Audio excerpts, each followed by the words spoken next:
Alors, Adrien Newey ne place pas Red Bull devant Ferrari en termes de performance pour l'instant. Ah, quand même un peu, hein. C'est tellement proche, on peut pas vraiment dire ça, a déclaré Newey dans le podcast F1 Nation. Il suffit de regarder la saison dernière, nous avions eu de belles victoires dominantes, en Autriche et au Mexique. Puis la course suivante, ça basculait. On ne peut vraiment pas être détendu à ce stade, c'est sûr.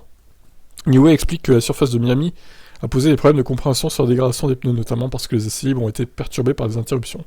Ils ont utilisé du granit comme substrat, et la façon dont les pneus se comportent sur cette surface est un peu différente de ce que nous avons connu lors des 4 premières courses. C'est une surface complètement différente. Il y a eu un peu d'apprentissage à faire, et pour être tout à fait honnête, à cause de tous les drapeaux rouges nous avons eu lors des séances d'essai, personne n'a vraiment pu faire de longs relais. Nous ne savions pas exactement comment les pneus allaient se comporter en course, jusqu'où nous pourrions aller avec les médiums. Une fois qu'on s'arrêtait avec les médiums, si on était obligé de s'arrêter tôt, est-ce qu'on serait obligé de s'arrêter avec les durs? C'était vraiment difficile à comprendre. Bon, apparemment c'est Red Bull qui a mieux géré les pneus, sur cette course en tout cas. Ce qui a facilité la victoire de Max Verstappen. En plus de sa VMAX incroyable en ligne droite, que Leclerc il n'a pas pu le repasser hein, finalement, mais avec le DRS, il était bloqué derrière. Terrible pour Charles. On verra comment ça se passe en Espagne, hein, du coup avec les nouvelles Evo de chacun. Je vous laisse réagir, ciao.